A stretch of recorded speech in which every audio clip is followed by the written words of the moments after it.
In the vast and haunting world of Elden Ring, an ancient curse has corrupted the land, and the once great Elden Ring lies shattered. The lands between are now a dark, dangerous place where gods, monsters, and twisted demigods roam, and each more terrifying than the last. Yet, a little flame still exists within this chaotic and cruel world, and one question emerges. Can you beat Elden Ring only using a simple torch?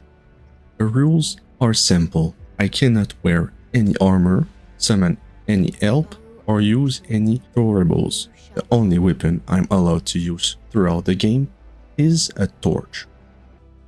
A hero was born not from the strength of steel or the mastery of magic, but from the flicker of a noble flame. This hero, known as the Flame Stick, emerged with a singular goal: conquer the terrifying, godly foes of the lands between using nothing more than a simple torch.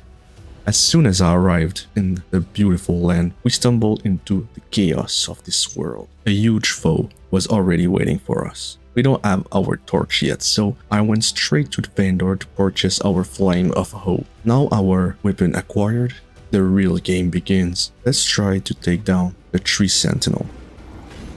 After several tries, I must say that he is stronger than anticipated, so let's fight some mindless enemies and explore a bit more to gather some XP. Each setback, each failure only made me more determined to prove that even the most fragile of flames could stand tall in the face of the greatest threat. After talking to Melina, we now know that our first true test awaits in Stormveil Castle. So we killed enemies and died several times to gain enough runes to level up. Confident enough, I decided to finally meet Margit, the fell Omen. We had to rely on our wits and our speed rather than the raw power of our weapon. The early stage of the fight were horrible, and every strike with the torch barely made a dent in Margit's thick, armored body. But it was never about raw damage, it was about perseverance. We knew that in a fight where our weapon was so weak, we had to be smarter, dodging and attacking when the moment was right. It took time, long,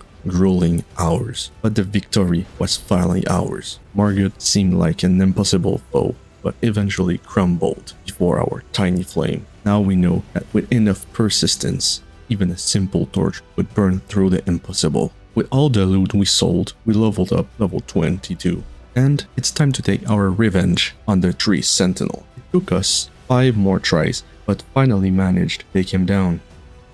While exploring some of the lands between, I got teleported to a random cave and instantly regretted it. After a while, I managed to kill everyone and finally escape this place. It was now time to grind some more XP for our next challenge of the run. A lot of enemies were waiting for us in the castle, but we totally found a way to pass through everything. We do a quick pit stop at the round table to sell everything useless for us and level up one last time before our next challenge, Godrick the Grafted.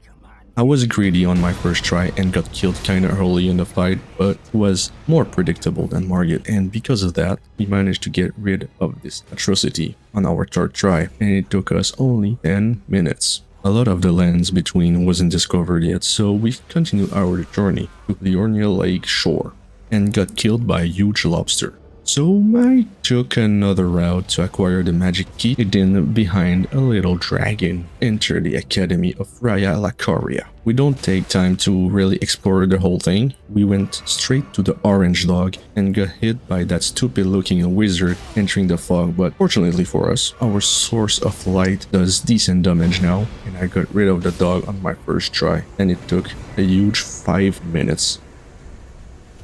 On my way to Rennala, I didn't manage to get rid of the guard the first time on the elevator, but did well on the second time. It was now time to fight this creepy lady. I must say that it wasn't a piece of cake.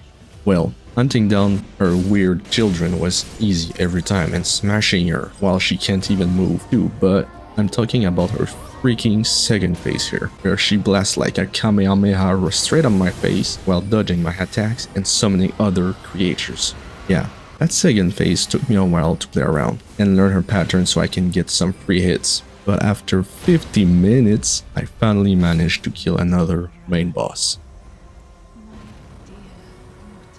After that, It was now time to gather each side of the Dectus medallion to be able to continue our journey to the Golden City. We faced another tree sentinel on our way to the city, and like the first one we encountered during this playthrough, it took us some time to take down. His swing was devastating, his horse was shooting fireballs, and the second phase, he was even able to drop red lightning at us. I had a hard time making some space to chug some potions, but after 21 minutes and 9 tries, he falls to the ground, opening the way to Lindale, Royal Capital. Here, I was welcomed by some flute players that looked like snowmen. I wasn't there for them, so I ran through enemies trying to find the right way to our next main target, but got lost in the process and got killed. Yep, that happens a lot. I managed to find my way to the huge dragon tail, which I climbed up and reached a tree that led directly to our main objective. We entered the room and met Golden Boy in person. He didn't really seem happy to see us though, and welcomed me with a huge axe swing. This fight was all dodge, learn pattern, learn timing, and strike when we can. I failed a lot of time, but when a jump attack only does 151 damage, I must say, it's not that much, and dying a lot is understandable here. After 21 tries and 33 minutes of fighting, obviously, I didn't forget to teabag him. This is all the Golden Boys deserve anyways. Unfortunately for me, another challenge awaited me directly after barely catching my breath from this fight. On the top of these stairs, Margit, the Omen King, was standing in my way. This ugly man wanted to test me, and I discovered really quickly that I wasn't ready for that fight. He was fast and had a huge range with his sword, but my tiny flickering flame wasn't extinguished yet, and each time I died, the desire to kill him was stronger. Perseverance, patience were the key of this fight. Another atrocity down. I had to kill several more to achieve my goal of becoming the greatest torchbearer of all time. It was now time to explore a snowy place, and luckily for me, I had my flame in my masculine back hair to heat my body and keep me warm. On my way to the huge fire goblet, I got killed again by a stupid lobster.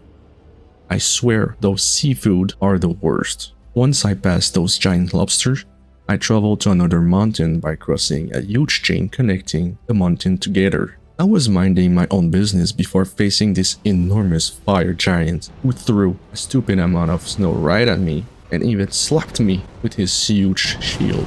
I thought that guy was going to be more of a challenge, but with enough patience and hitting his leg countless times, I managed to get his ass down after a long 17 minutes fight on my third try. Once dead, we now ask Melina to burn down the hurt tree and get teleported straight to Dragon City, the place where the greatest challenge of the runs resides. Arum Azula is a place filled with strong normal enemies and bosses that are not important to kill.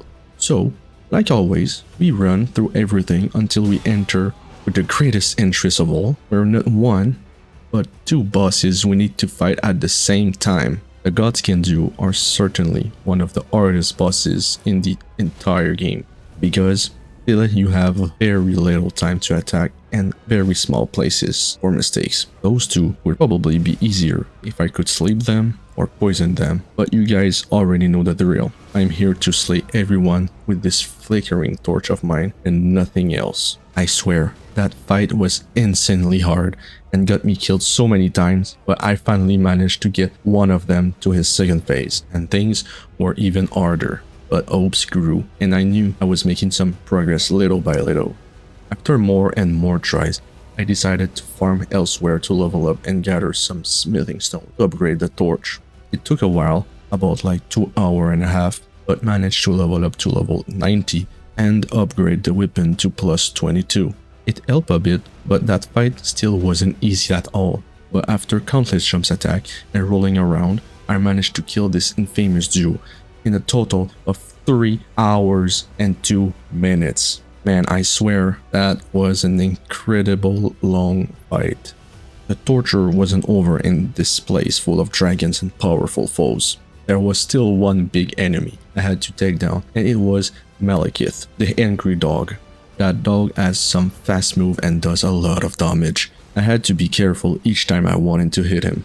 But The worst thing, I guess, it was his hitbox. His hitbox is disgusting, and a lot of time I was just swinging and missing. His first phase was hard, but I managed to learn his pattern and was able to do well with consistency in only 40 minutes. He had way more range in his second phase and was dealing way more damage. I must say that I kinda got lucky for this boss. I slipped under his blade and did the final blow and got him way faster than I expected.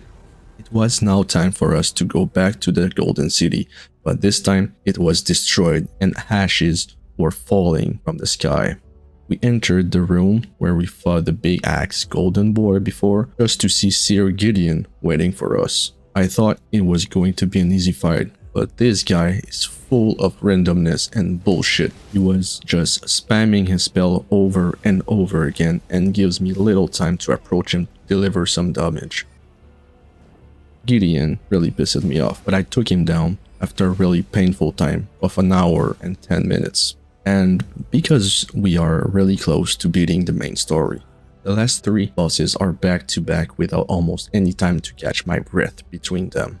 Alright, so let's roll over those last bosses, shall we? First, Godfrey, the first Elden Lord.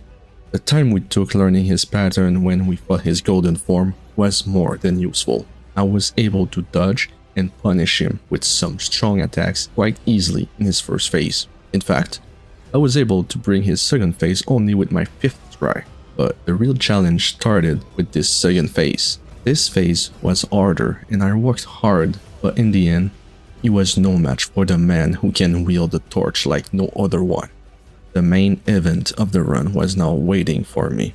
Radagon of the Golden Order, followed by none other than the Elden Beast, all in one fight without recovering potions or leveling up. Here's a quick look at my stats to attempt the final boss. The last obstacle before achieving my goal. His move was straightforward and was easily dodgeable after a couple of tries. Dodge, dodge, dodge, punish and repeat until he's dead. All that by making sure I don't use too many potions.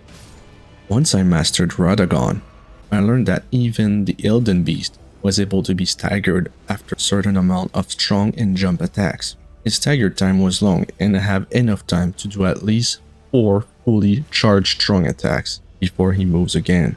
That was dealing a huge amount of damage, and the only move that I had difficulty to time and dodge was this enormous circle of fire surrounding me. I was full of hope that beating him was going to be way easier than Radagon himself, and I wasn't wrong.